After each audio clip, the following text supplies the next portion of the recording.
The freezing February wind sliced through my thin jacket as I rushed down Mulberry Street toward Lucia's, the upscale Italian restaurant where I worked part-time as a server. My fingers were numb, and I checked my phone anxiously, wincing at the time displayed on the cracked screen. Late again. Pushing through the heavy oak door of Lucia's, I was immediately enveloped by warmth and the mouth-watering scent of fresh basil, garlic, and slow-cooked tomato sauce. The restaurant's interior was a study in old-world elegance with marble floors, crisp white linens, and soft amber lighting that made every table look like a scene from a romance novel. I unwrapped my scarf as I hurried toward the back. "Emma, you're 15 minutes late," came the sharp, accented voice of my manager, Antonio, as I passed the bustling kitchen. He was a thin man with silver hair, currently glaring at me over a reservation book. "Table 9 has been waiting for their appetizers. Move it, per favore." I muttered an apology, a mix of English and Italian slipping out naturally.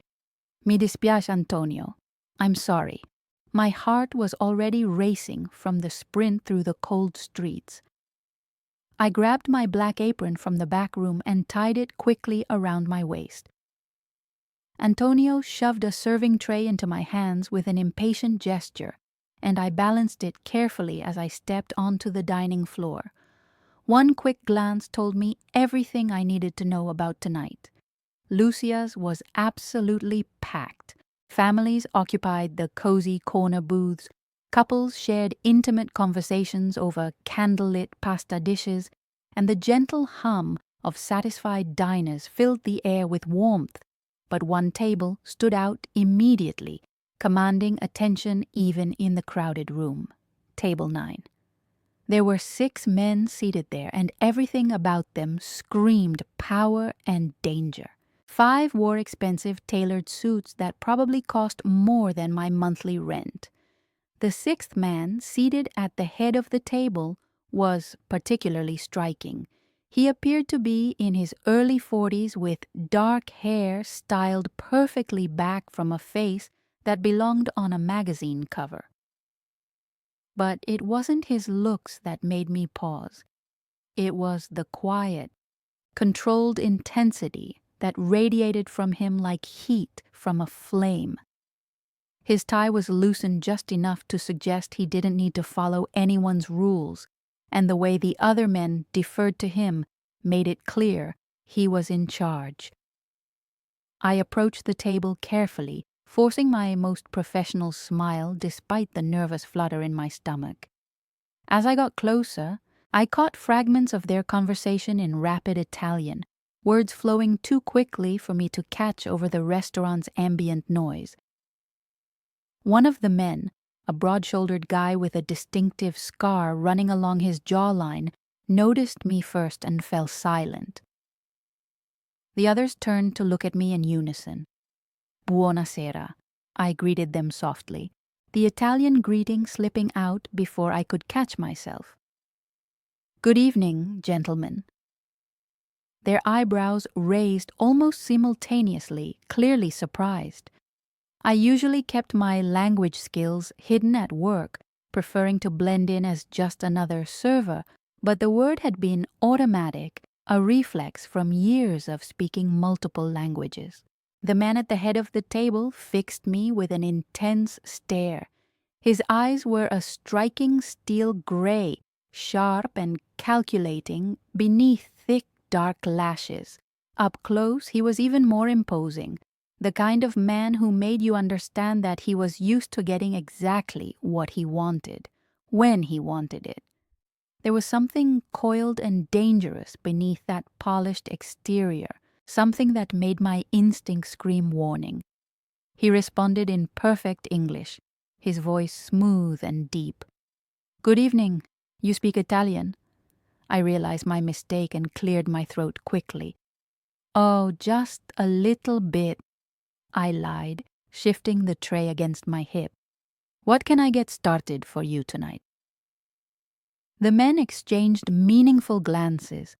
Another man at the table, distinguished looking with silver threading through his dark hair, smiled warmly at me and ordered a bottle of Barolo to start.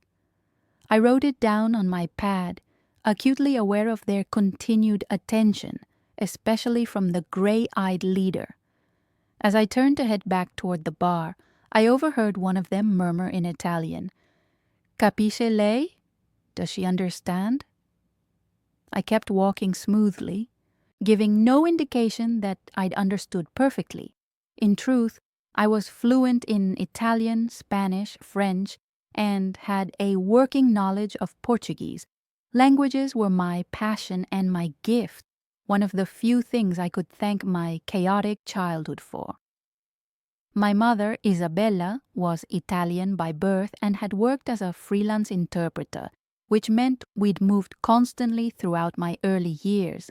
I'd grown up equally comfortable in tiny Roman trattorias and bustling New York delis, absorbing languages like a sponge.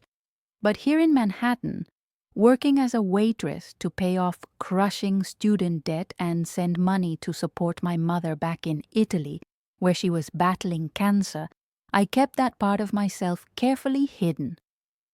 Drawing attention was never a good idea. By the time I returned with the expensive bottle of Barolo and 6 crystal wine glasses, Table 9 had shifted into what appeared to be an intense business discussion.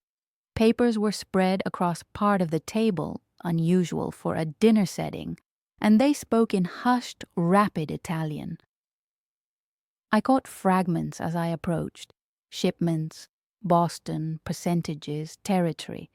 The tone suggested negotiation, strategy, possibly conflict. This was definitely not a casual dinner among friends. I focused on my task, carefully pouring the deep red wine into each glass.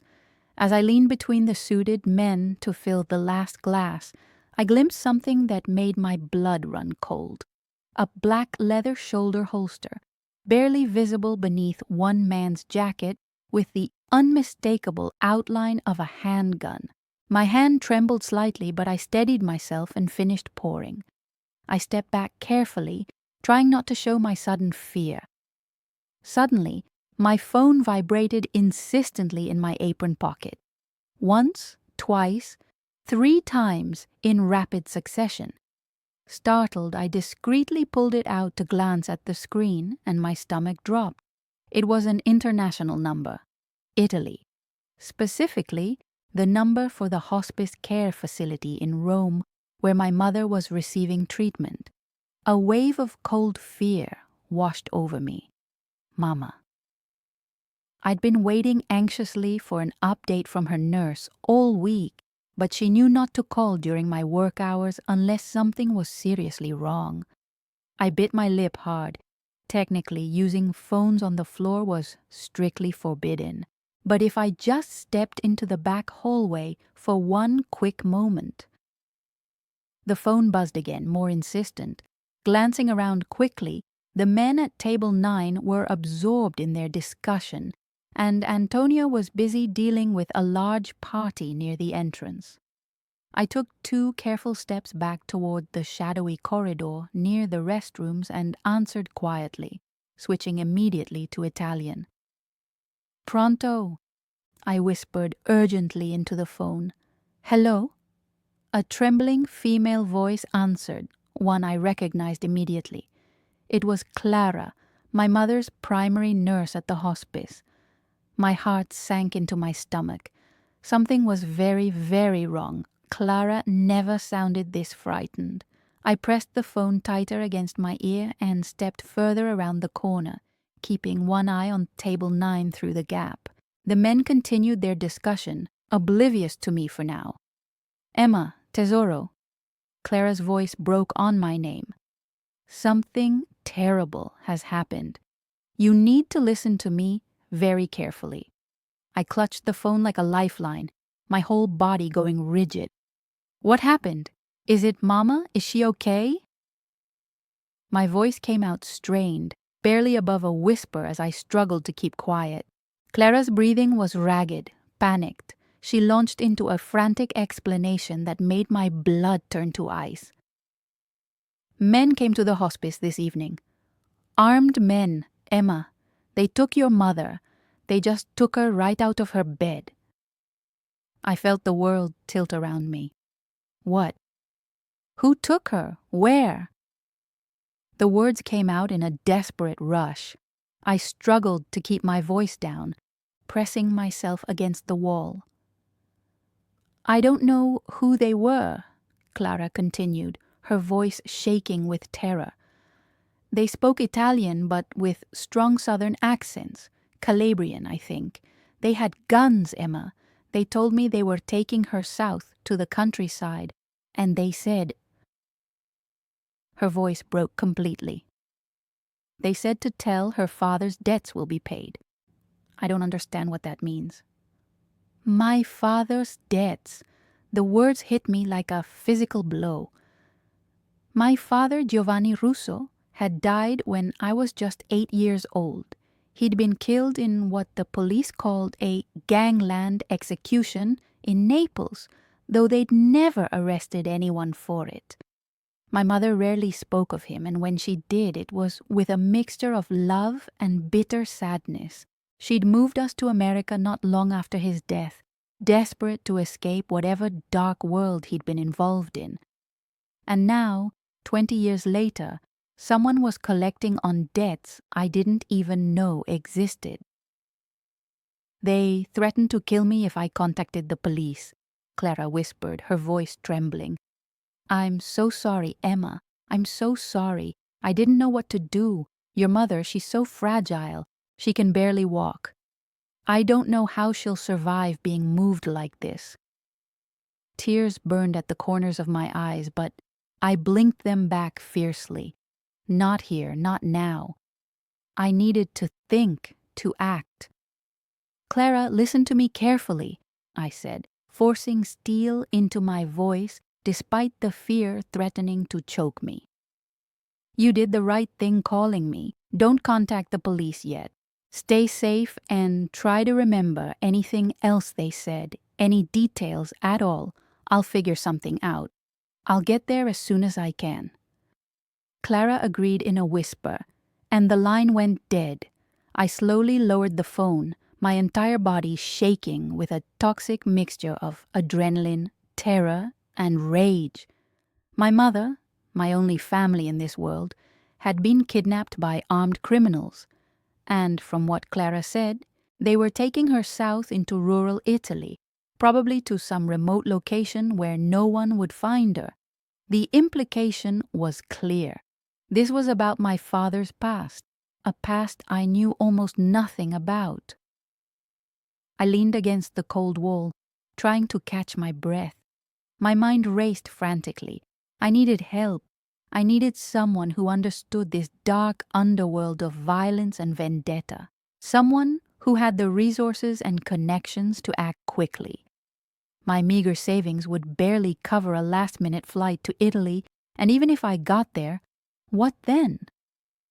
I was a waitress and part-time translator, not a detective or a soldier. I had no idea how to find my mother or face down armed criminals. I wiped my eyes roughly with the back of my hand. Focus, Emma. One step at a time. First, I needed to get out of here. I'd have to beg Antonio to let me leave early. Family emergency didn't even begin to cover it. I turned to head back toward the kitchen, already planning what I'd say, when I collided hard with a solid wall of muscle. Not a wall. A man. One of the men from Table 9, the one with the scar along his jaw, had silently followed me into the corridor. I gasped.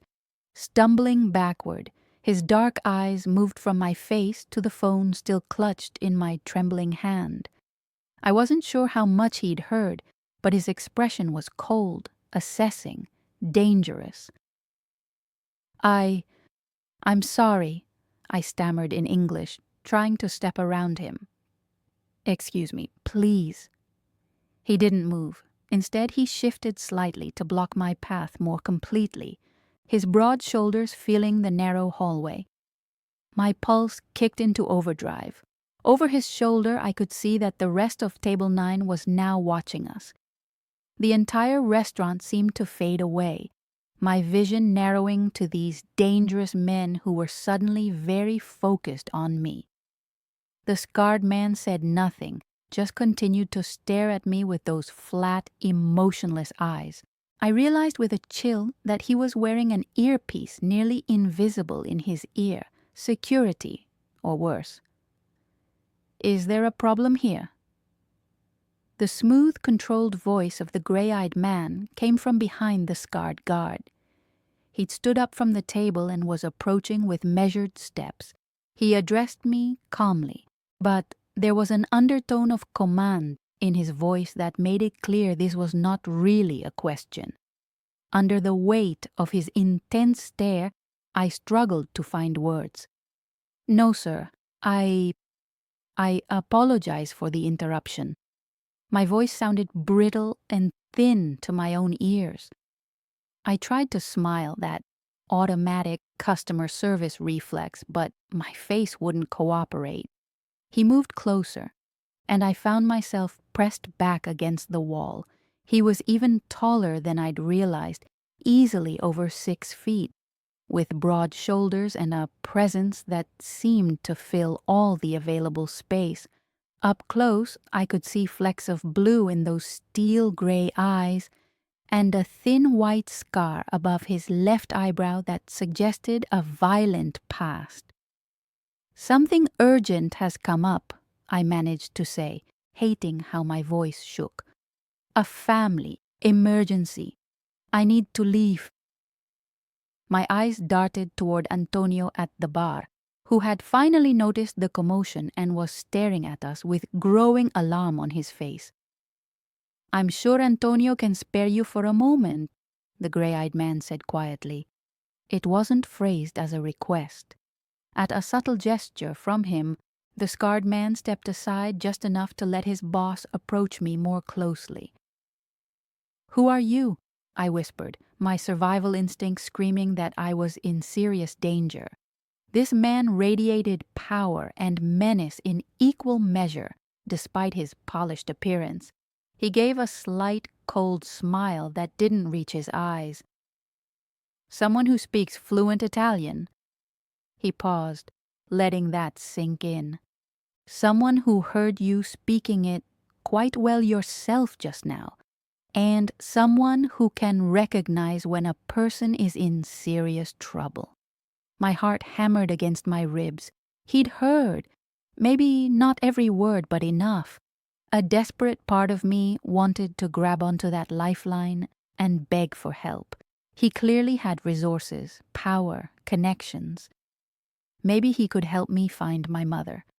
But another part of me, the cautious survivor, balked at trusting a stranger who was obviously involved in organized crime. The gun under his associate's jacket was proof enough. "It's nothing I can't handle on my own," I lied, trying to straighten my spine and project confidence I didn't feel.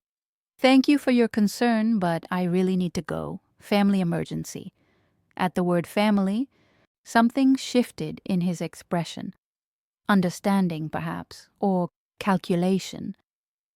He inclined his head slightly. "Of course, family is everything, is it not?" I wasn't sure if I imagined the particular emphasis he placed on that word. He stepped aside smoothly, gesturing with an open hand toward the exit. "Please, after you, miss." "Russo," I supplied hesitantly, surprised by the sudden courtesy. "Emma Russo." "Miss Russo," he repeated, pronouncing my name with a perfect Italian accent. His eyes remained locked on mine as I edged past him. "I do hope your mother will be all right." My breath caught in my throat. I hadn't mentioned it was my mother. Perhaps he'd heard me say "mama" on the phone, or maybe he'd simply deduced it from context. Either way, The weight of his words felt ominous, loaded with meaning I couldn't quite decipher. I hurried across the restaurant floor, acutely aware of his gaze following my every step.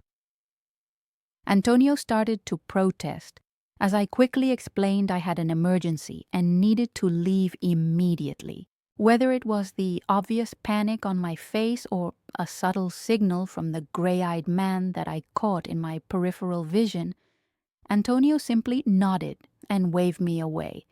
Before anyone could change their mind or ask questions, I rushed toward the exit. I didn't even stop to grab my coat from the back room. The moment I pushed through the door, the brutal February cold hit me like a physical blow, but I barely registered it. I was running on pure adrenaline and fear. Marco stood and retrieved a cashmere blanket from an overhead compartment, draping it over me with surprising gentleness. "Sleep, Emma," he said quietly.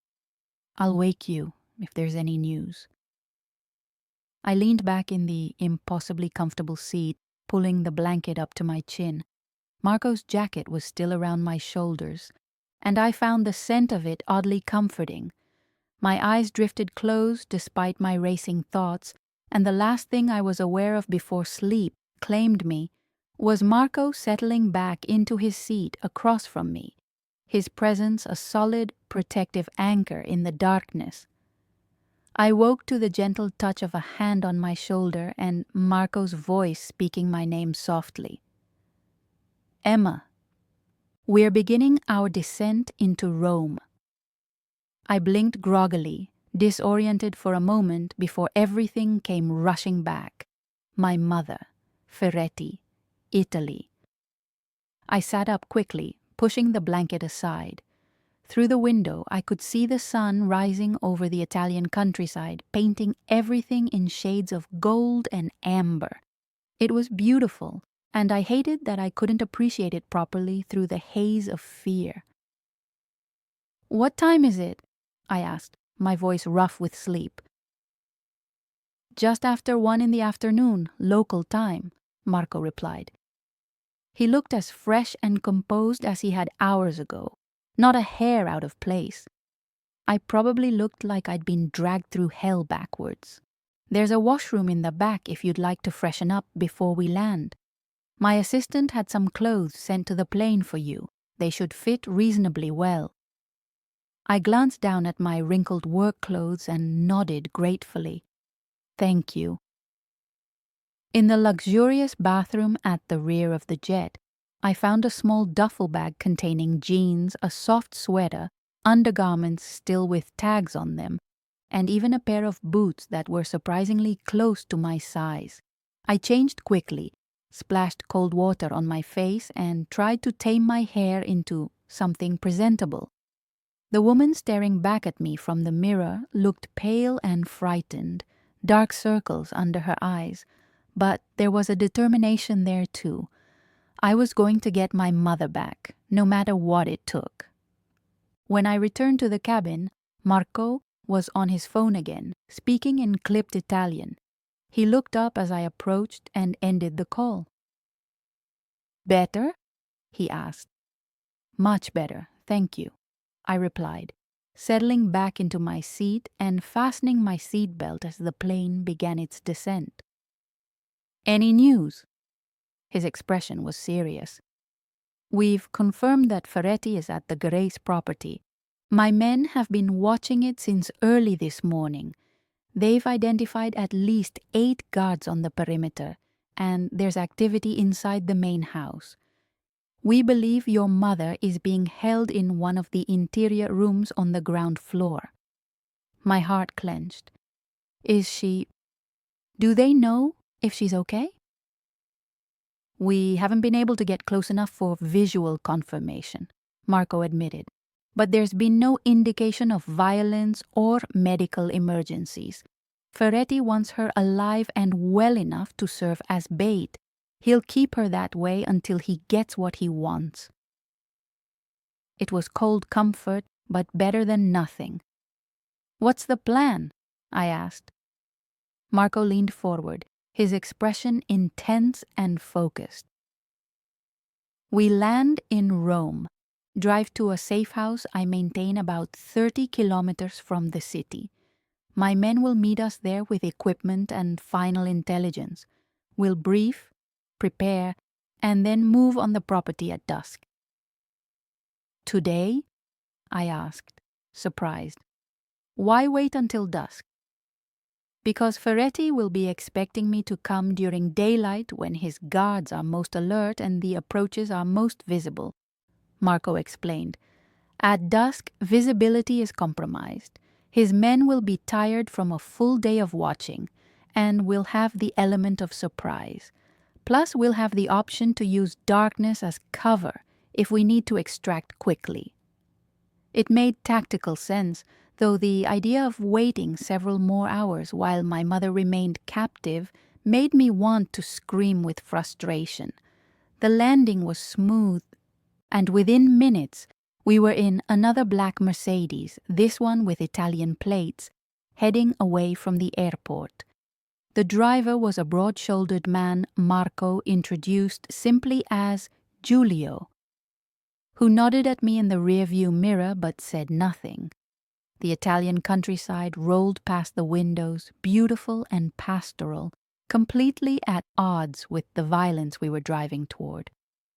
We passed olive groves and vineyards, small villages with terracotta roofs, old stone churches. It reminded me painfully of visits to see my mother when I was younger, before the cancer, before everything fell apart.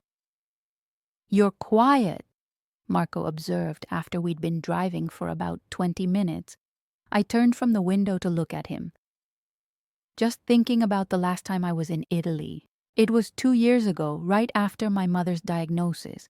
I came to help her get settled in the hospice, to make sure she had everything she needed." My voice caught slightly. "She told me not to worry, that she'd be fine, that I should go back to New York and live my life. I've been sending her money every month, calling her every week, but I haven't been back to see her since then.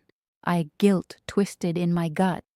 If I'd been there, if I'd visited more often, maybe I would have noticed something, could have prevented this somehow."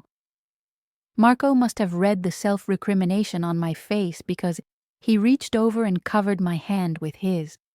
The gesture was surprisingly gentle.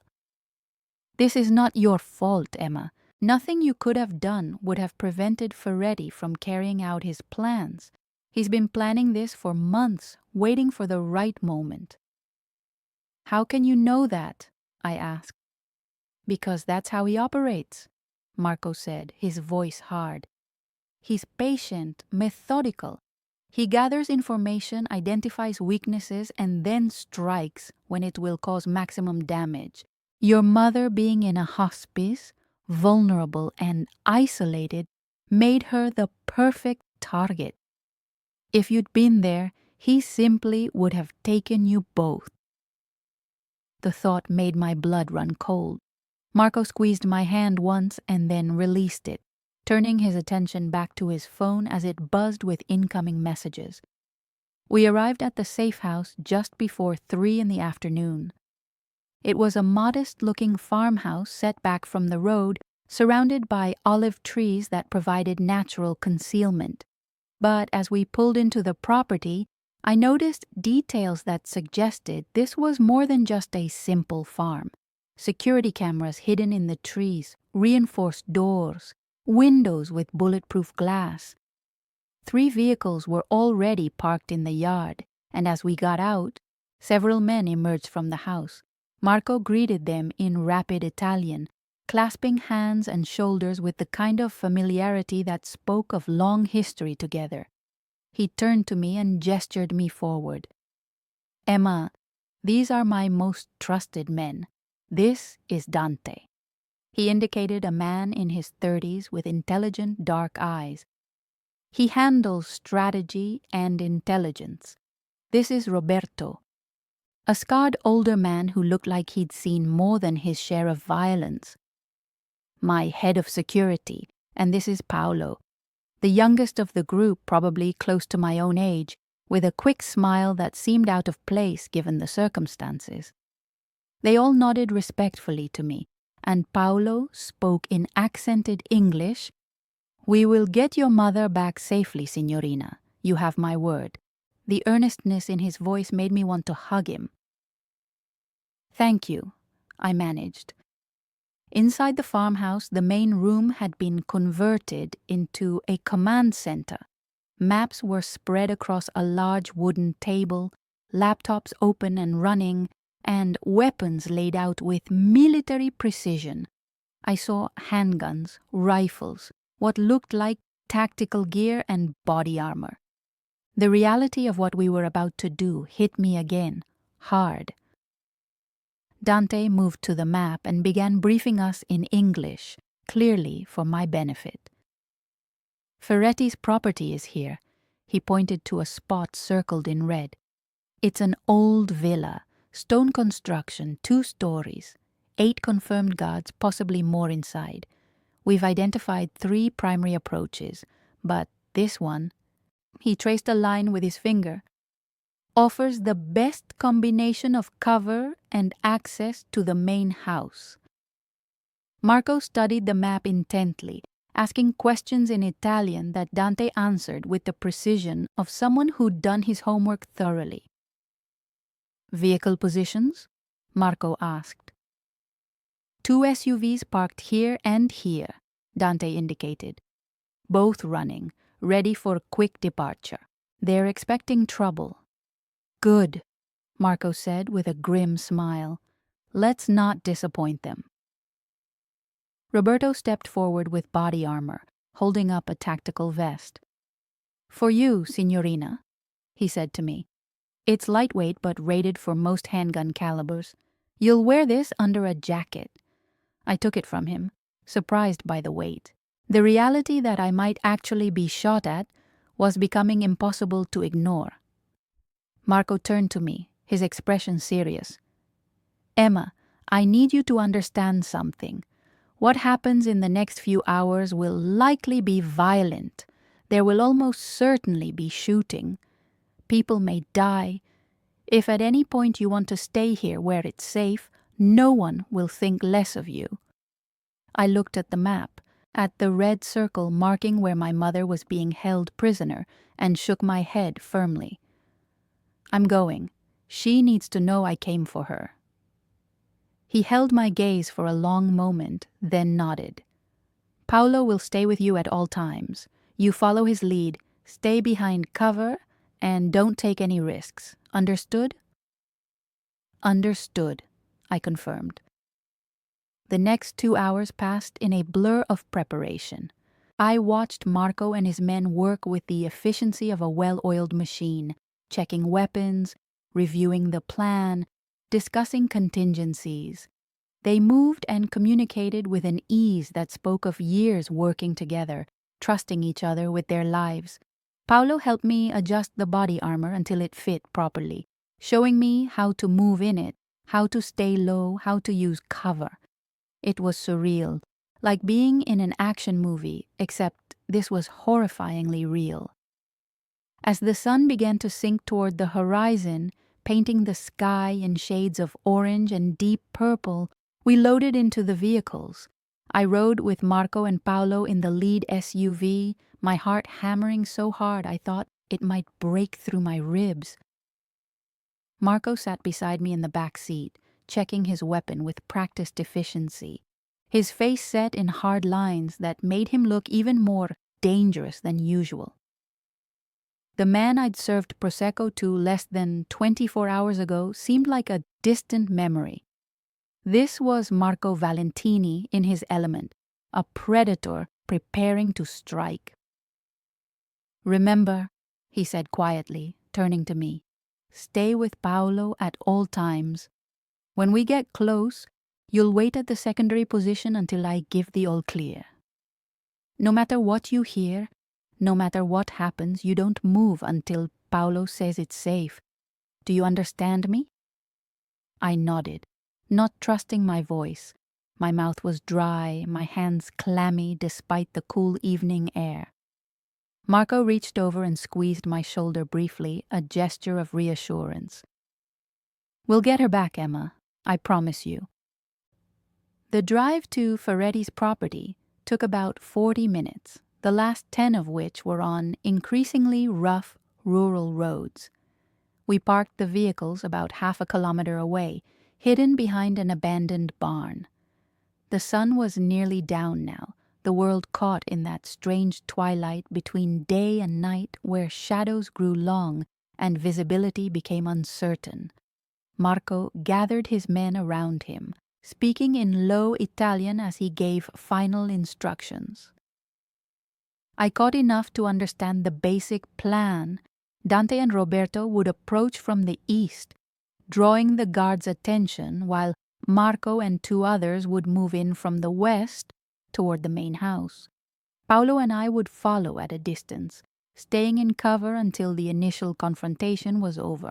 We moved through the olive groves in near silence, the men spreading out in a tactical formation that spoke of military training.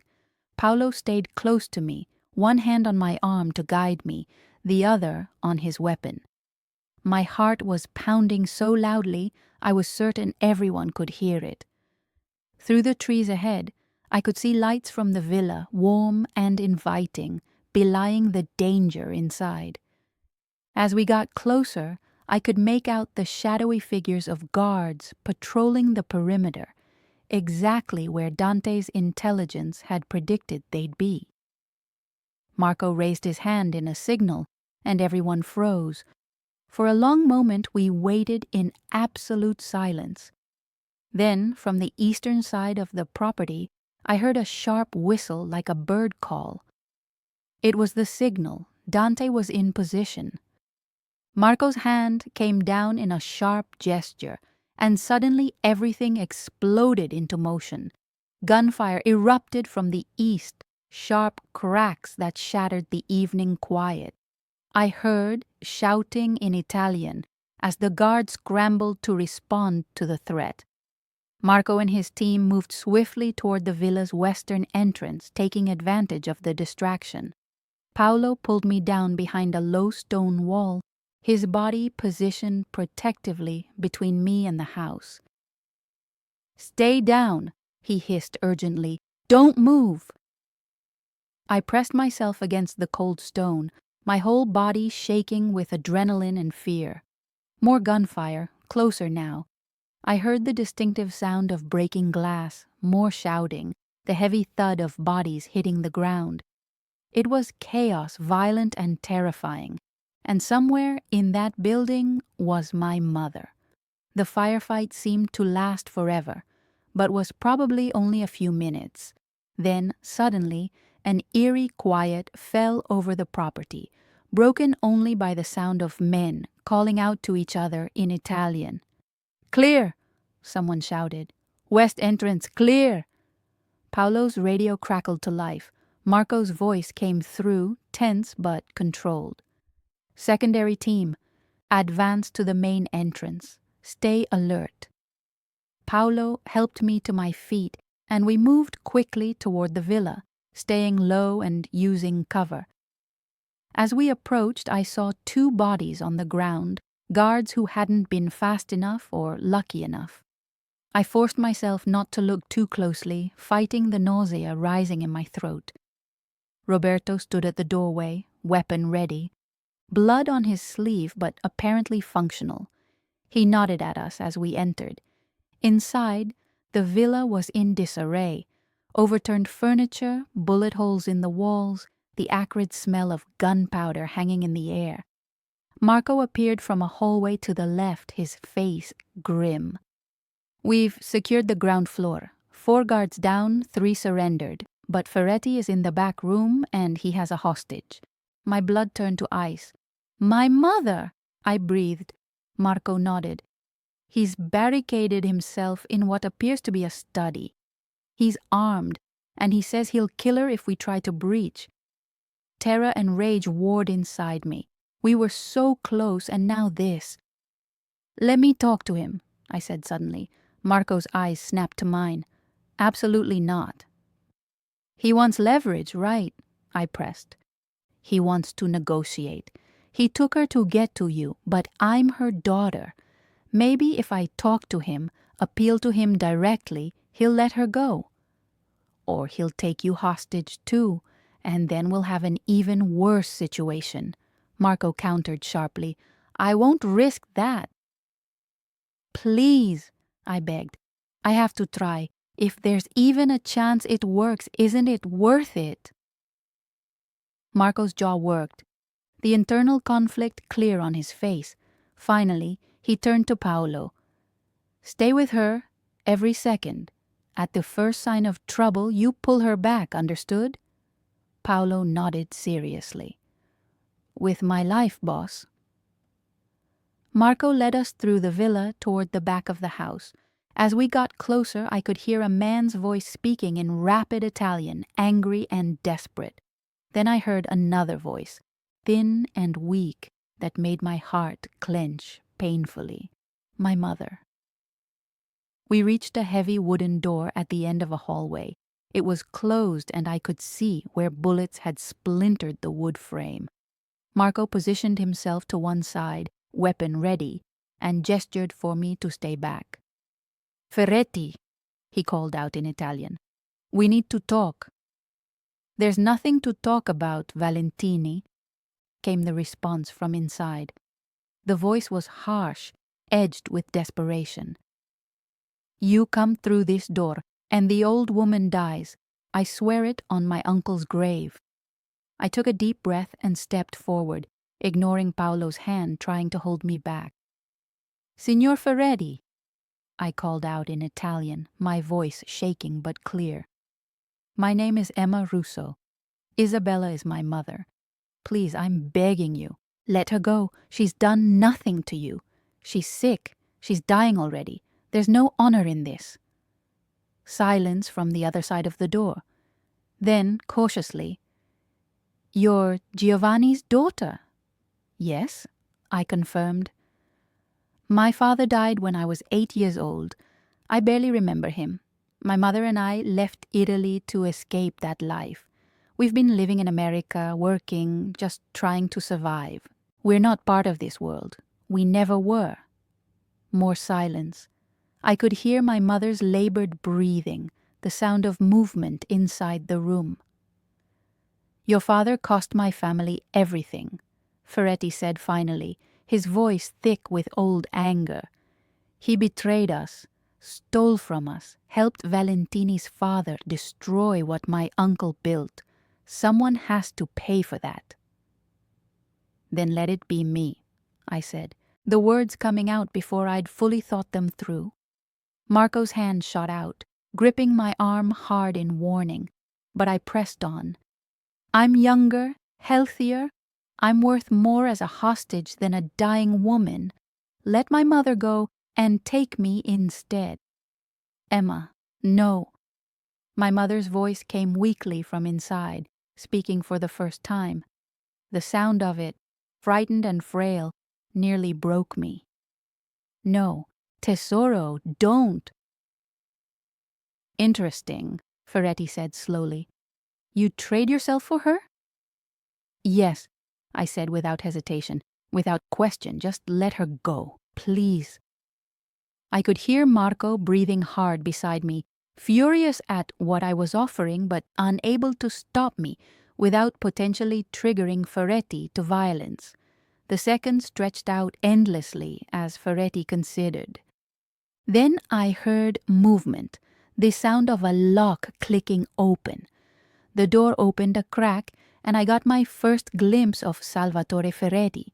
He was younger than I'd expected, maybe in his late 30s, with dark hair and eyes that burned with barely controlled rage.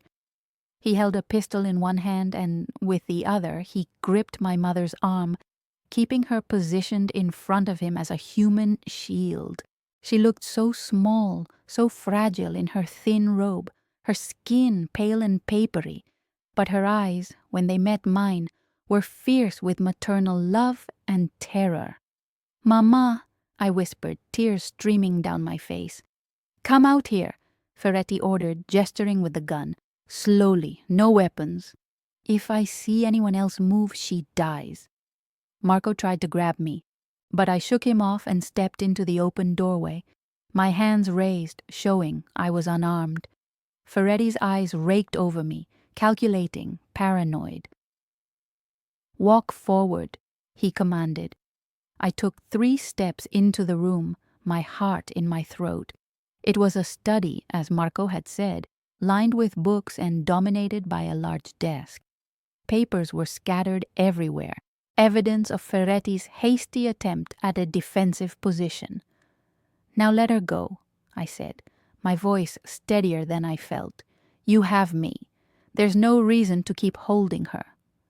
Ferretti's eyes darted between me and the doorway where I knew Marco was positioned, just out of sight. His gun hand was shaking slightly, the weapon still pointed at my mother's head. "You think I'm stupid," he snarled. "The second I let her go, Valentini comes through that door and kills me." "Then what's your end game here?" I asked, trying to keep him talking, trying to find some angle that would get my mother free. "You can't hold us both forever. You're surrounded, outnumbered. This is over, Signor Ferretti. The only question is how it ends." His face twisted with rage and something else, desperation maybe, the knowledge that I was right. "It ends with Valentini paying for what his family did to mine," he spat. "It ends with blood." In that moment, everything happened at once. My mother, frail and sick as she was, suddenly went completely limp in Ferretti's grip, the dead weight pulling him off balance. It was deliberate, I realized with shock. She was creating an opening. Ferretti stumbled, his gun swinging away from her for just a split second. That was all the time Marco needed. He burst through the doorway with inhuman speed, his weapon already aimed. The crack of gunfire was deafening in the enclosed space. Ferretti's gun clattered to the floor as he grabbed his shoulder, blood blooming through his shirt. Before he could recover, Roberto was there too, tackling Ferretti to the ground and securing his hands behind his back with zip ties. Marco kicked Ferretti's gun away and moved immediately to my mother, who had collapsed to the floor. I rushed forward, dropping to my knees beside her. "Mama, Mama," I sobbed, gathering her into my arms. She was so light, so fragile, like holding a bird. Her hand came up to touch my face, trembling. "Emma, tesoro mio," she whispered in Italian. "My treasure. You came for me." "Of course I came," I cried, pressing my face against her thin shoulder. "I'll always come for you, always." Marco crouched beside us, his hand gentle on my mother's shoulder as he checked her for injuries. "Signora Russo, are you hurt? Did he harm you?" She shook her head weakly. "No, no, just frightened and tired. So tired." "We're going to get you to a hospital," Marco said firmly. "Paolo, call for the medical team. Now." Within minutes, the villa was swarming with Marco's people. A medic appeared with a stretcher and oxygen, carefully transferring my mother while monitoring her vital signs. I held her hand the entire time, unwilling to let go for even a second. Ferretti was hauled to his feet, still bleeding from his shoulder, his face a mask of hatred as he stared at Marco. "This isn't over, Valentini," he snarled. "My people will come for you, for everyone you love." Marco stepped close to him, his voice dropping to a deadly whisper that I barely caught. "Your people work for me now. I bought out your debts, took over your territories while you were here playing games. You have nothing left, Salvatore, nothing but a prison cell or a grave. Choose wisely." The color drained from Ferretti's face as the reality of his situation hit him. Marco turned away dismissively, as if Ferretti was already beneath his notice. Roberto dragged him out of the room and I heard sirens in the distance. Police, apparently ones on Marco's payroll, coming to clean up the mess. The next few hours were a blur. The ambulance ride to a private hospital in Rome, my mother being rushed into examination and treatment, doctors speaking in rapid Italian about dehydration, stress, the need to stabilize her condition. I sat in a waiting room with Marco beside me, still wearing the tactical vest under my jacket, my hands shaking with the aftermath of adrenaline. "She's going to be okay," Marco said quietly. "The doctors are excellent. She's getting the best care possible." I nodded, unable to speak past the lump in my throat. Now that the immediate danger was over, the full weight of everything that had happened was crashing down on me. I started crying, huge, racking sobs that I couldn't control. Marco pulled me against his chest without a word, his arms solid and warm around me, letting me fall apart in the safety of his presence. "Thank you," I managed between sobs. "Thank you for helping me, for saving her, for everything." "You don't need to thank me," he murmured against my hair. "You were incredibly brave tonight, Emma. Your mother is lucky to have a daughter like you." We stayed like that for a long time, until my tears finally subsided and exhaustion pulled at every muscle in my body. A doctor emerged a while later, smiling tiredly. "Signora Russo is stable and resting comfortably. She's asking for you." I practically ran to her room. She was tucked into a hospital bed, IV lines in her arm, oxygen in her nose. But her eyes were clear and alert. She reached for me as I entered, and I took her hand carefully, mindful of all the medical equipment. "My brave girl," she whispered. "You should never have put yourself in danger like that. Never." "I couldn't lose you, Mama," I said simply. "Not like that. Not to men like him." She squeezed my hand with what little strength she had. "The man who helped you, Marco Valentini. He's a good man underneath everything. I saw it in his eyes. He cares for you." I felt my cheeks heat. "Mama, it's not like that. He was just helping because of the connection to Papa." She smiled knowingly. "Perhaps, but I've lived a long time, Tesoro. I know what I see." I stayed with her until she drifted off to sleep, then returned to the waiting room where Marco was handling phone calls and coordinating cleanup with his people. When he saw me, he ended his call and stood. "How is she?" "Sleeping," I said. "They say she'll need to stay a few days for observation, but she's going to be all right." "Good," he said, genuine relief in his voice. "I've arranged for security on this floor, just as a precaution, and I've taken care of all the medical expenses." I started to protest, but he held up a hand. "It's done, Emma. Consider it part of our agreement." Our agreement? I'd almost forgotten that this had started as a transaction, a deal between two people with a common enemy. But somewhere along the way, it had become something more, at least for me. "What happens now?" I asked quietly. "Now you stay with your mother until she's well enough to travel. Then, if you still want to return to New York, I'll arrange it. First-class tickets, whatever you need." "And us?" I asked, the question slipping out before I could stop it. "What happens to us?" Marco's expression softened. He reached out and tucked a strand of hair behind my ear, his touch gentle. "That depends on what you want, Emma. Our deal was that you'd be free to go once your mother was safe. I stand by that. But if you wanted to stay in Italy for a while, to spend time with your mother, to maybe see me again." He trailed off, leaving the possibility hanging in the air between us. I thought about my tiny apartment in New York, my job at Lucia's serving pasta to strangers, the loneliness that had become my constant companion. Then I thought about my mother, weak but alive in the next room, about Marco, dangerous and complicated but undeniably protective of the people he cared about the possibility of something new, something different, something that scared and excited me in equal measure. I think, I said slowly, that I'd like to stay for a while, see where things go.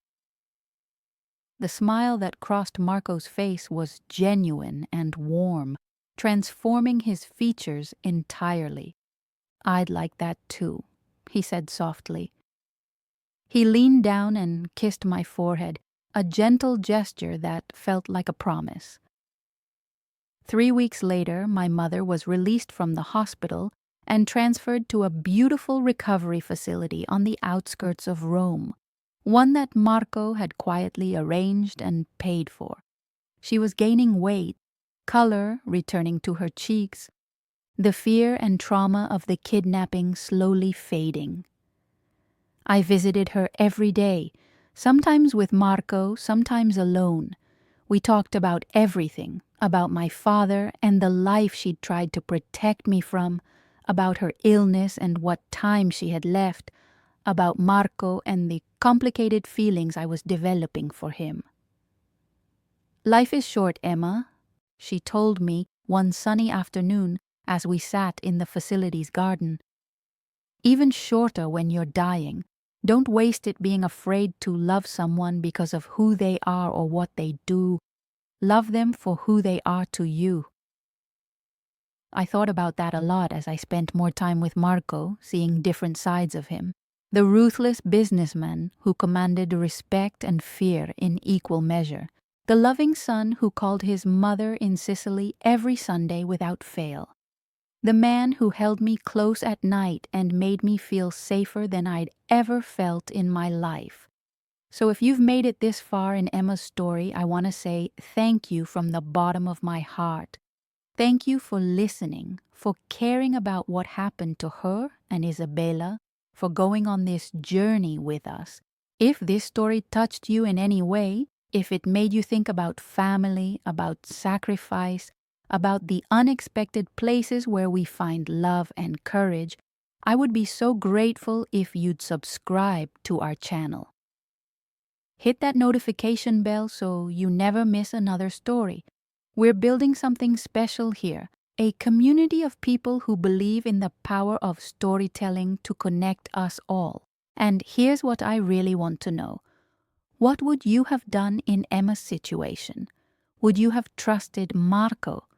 Would you have offered to trade yourself for your mother? Have you ever had to make an impossible choice to protect someone you love? Share your story in the comments below. I read every single one, and your experiences matter. They remind us all that we're not alone in facing difficult decisions and complicated feelings. Thank you again for being here, for being part of this community. Until next time, take care of the people you love and never underestimate the power of courage when everything is on the line.